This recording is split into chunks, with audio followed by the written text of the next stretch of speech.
It's your guy who was never lying, sometimes defiant, TP Way the Giant. Ladies and gentlemen, thank you for tuning in and rocking with me. Please make sure that you like this video.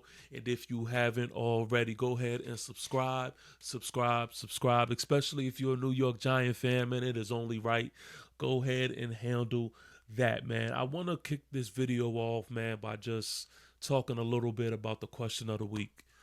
Question that I've been asked repeatedly, rightfully so. Who should be the next head coach for this football team, man? I want to talk about three names that is in this conversation. Two names that I believe is la la land talk. Like, I believe it won't happen, but I'll entertain it. And these are two guys that I would absolutely love to be head coach. One of those guys is Brian Flores. Brian Flores, a defensive mind, who we know firsthand, man. He is somebody who is not easy to outcoach. He is somebody that I believe can bring out the best of this defense, bring New York Giant defense back, man, to its maximum capacity. And I think that his knowledge, man, is just well respected, and he definitely deserves, man, a head coaching job. And I wouldn't mind, having Brian Flores as the next head coach. But the elephant in the room, right? Like, we can't ignore the fact that there is legal issues going on right now between us, the New York Giants, and Brian Flores. I just don't see a world where we are able to move on so far past this current issue to where we bring him in as a head coach. I don't see it. I do not see that happening. It sounds good. I just don't see it happening in the real world. The second coach, if y'all been tuned in to me, y'all know this is my favorite coach in all of the NFL. 2 up, 2 down for sure. And that's Mike Tomlin. Mike Tomlin. I don't even want to begin to tell y'all what I'll be willing to give up to get Mike Tomlin in here. Mike Tomlin is a winning coach. A winning coach. The opposite of Coach Brian Dable. It doesn't matter the roster. It doesn't matter the quarterback. He's a winning coach. All he knows is winning. He is somebody who I think will help change the culture and help bring discipline to this team. Who is somebody who coaches confidently. Another defensive mind that is well respected. Mike Tomlin is him.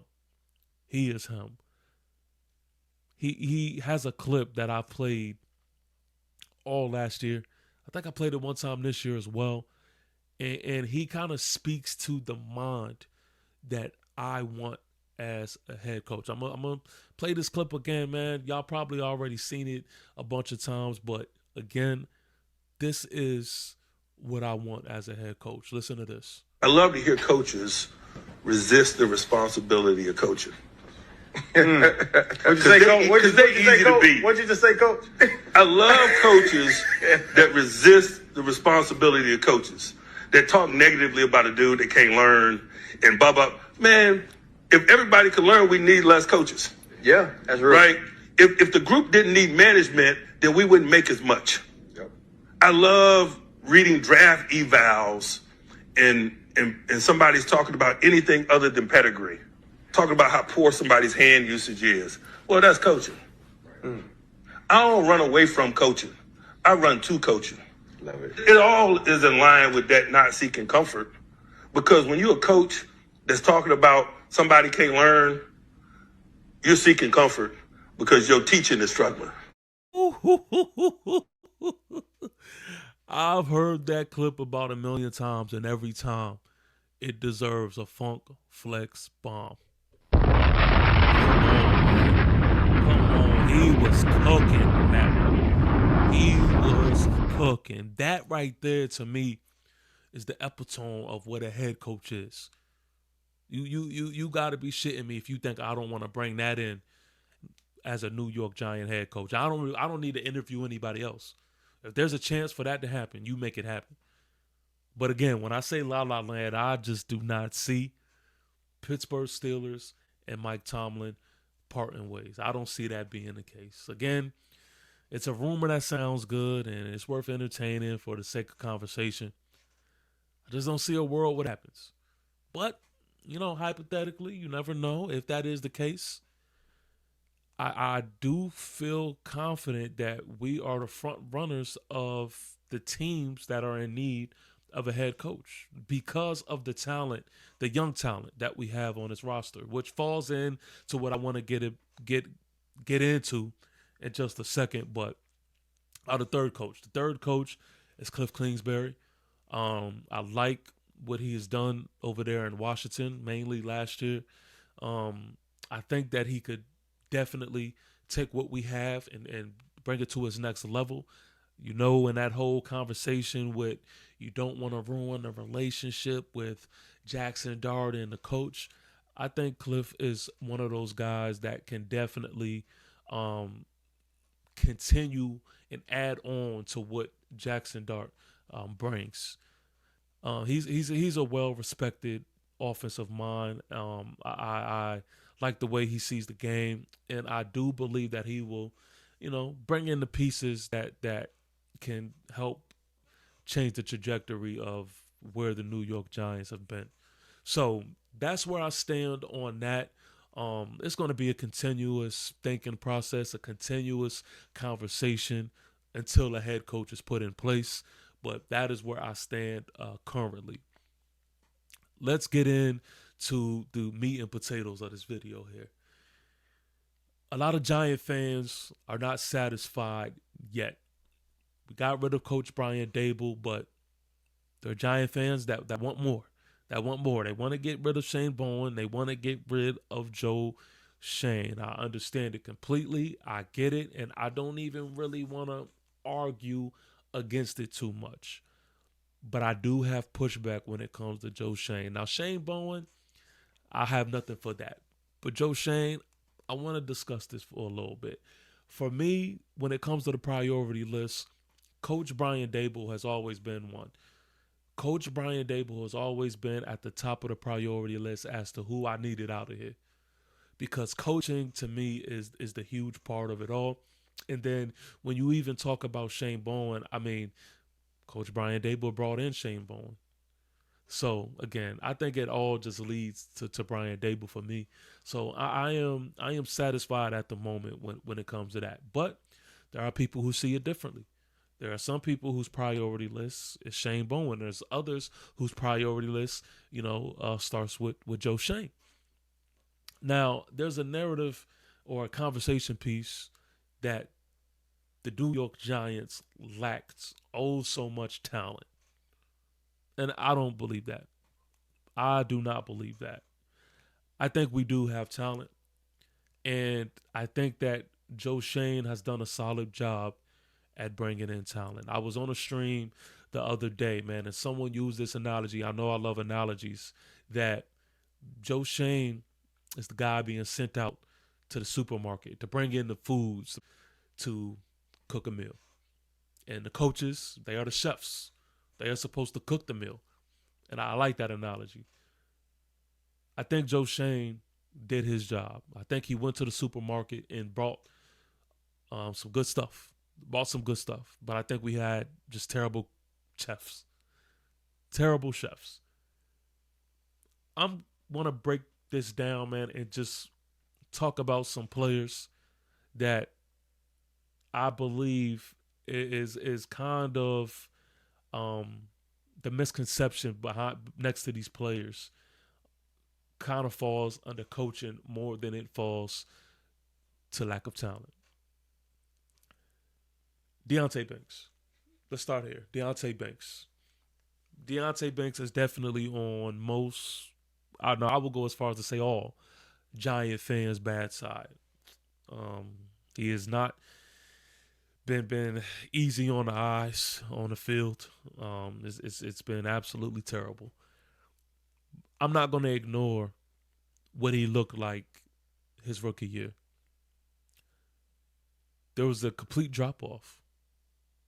And what we're saying now about Deontay Banks wasn't being said his rookie campaign.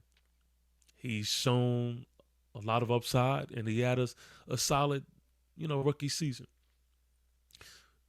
Deonte Banks and others, and we're going to get into the others, they never progressed.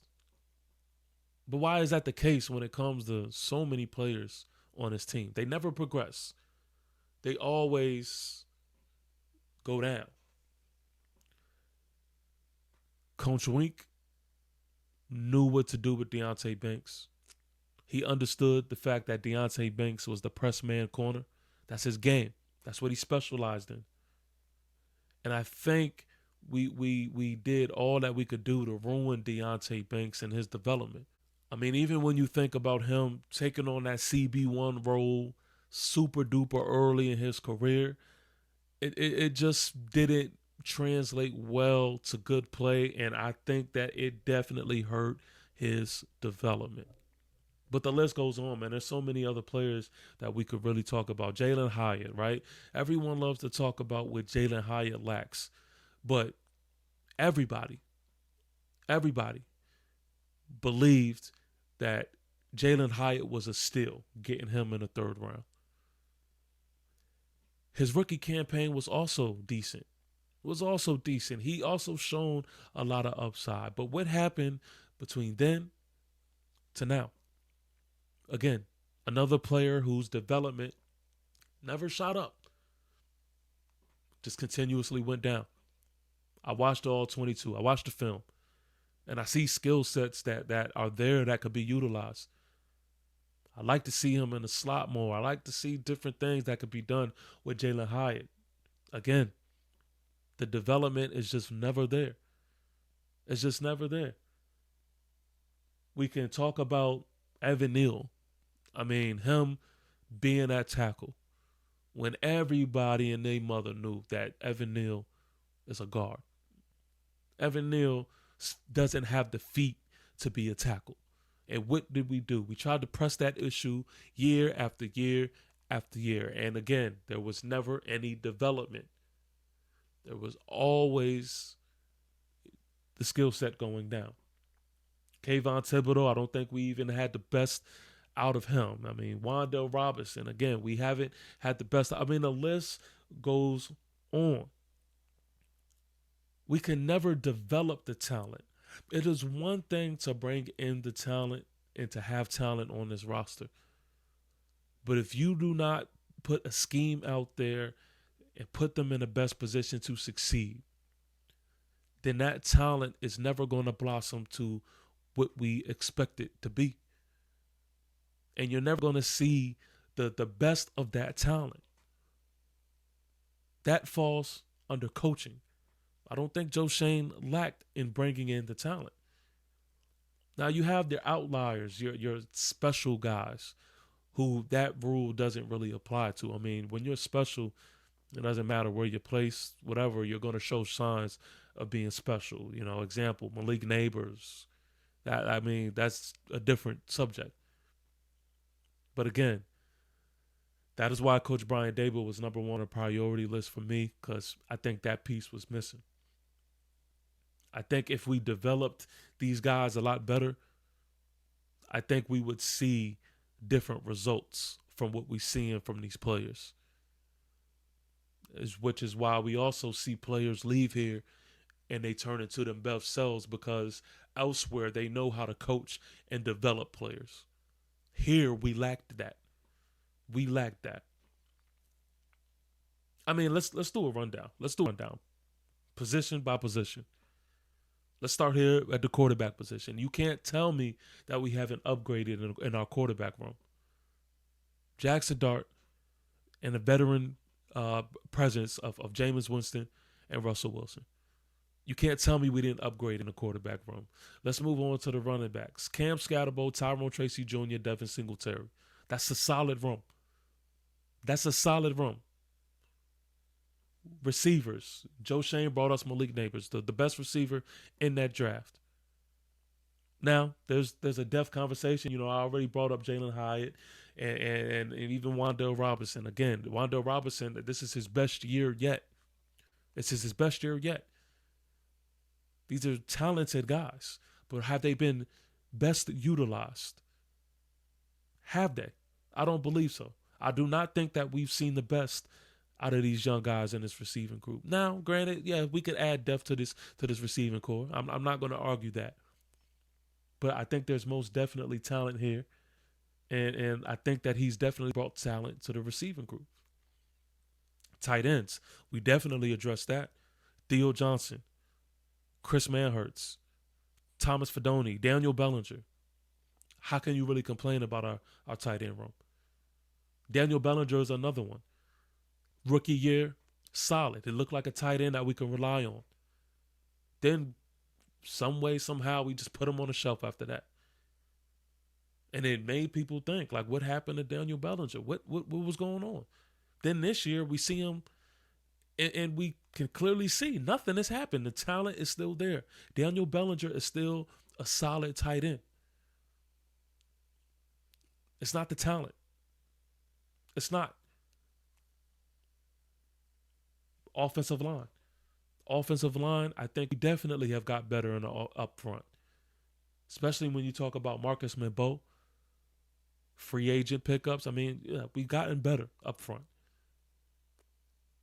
Let's go to the defensive side of the ball. I mean, we have one of the best defensive lines in football. I don't even think we need to even, go there, explain that. Our linebacker group looks weak. But ask yourself, why did Bobby Okereke take such a downfall? Why has he just not been the same Bobby Okereke? Ask yourself that. Is it the scheme? Is he not put in the best position, or does he just suck, or did he just straight up lose it? Corners. We brought in Paulson Adebo. It's talent. Again, I've already spoken about Deontay Banks, but then Cordell Flott, you could see him coming into his own. Talent. Now, I'm not saying that we can't use more pieces. I never am saying that we just have this perfect roster and that we're missing for nothing. But I just don't run with the narrative just because it's being pushed that we lack so much talent. We lacked development. We lacked putting these guys in the best position to succeed. That's what we lack. Safety play. Let's talk about these safeties. Tyler Nubin and Javon Holland. Listen, we seen Tyler Nubin his first year. And we're not going to sit here and act like there is an upside. We haven't seen the best of Tyler Nubin, and we all know that. That falls under the lack of development, the lack of putting him in a position to succeed. This is talent with Javon Holland and Tyler Nubin, man. So I'm just pushing back in the whole aspect that I think that Joe Schoen has a leg to stand on. Now, I'm not going to sit here and act like I've agreed with every single thing that Joe Schoen has done. I'm not going to sit here and act like the flashlight is just so removed from Joe Schoen. It's just something to pay attention to. Again, my main priority is Coach Brian Dable, getting him up out of here. And I don't see Joe Schoen making it. I mean, I'm sorry, not Joe Schoen. Shane Bowen making it next year. So those are my two major priorities, and then we'll see what happens next. We'll see who's going to be the next head coach. And John Mara and Steve Tisch already put it out there. Joe Schoen is going to be here. So, yeah, we're going to continue to keep our eye on things, and we're going to, continue to see what is what. But I could live with the fact that Joe Schoen bought himself a little bit more time. Let me know in the comments what y'all think. Who was number one priority on your list? I really want to know your opinions on this, man. I do. Please make sure, again, that you like this video and that you subscribe if you had it, man. I want to thank y'all for rocking with me for the moment. Thank y'all for tuning in. I will continue to keep my ears to the New York Giants streets like I always do. I will holla at y'all, and until I holla at y'all, of course, Fee-Fi-Fo-FUMM. Peace. You gotta say to the camera.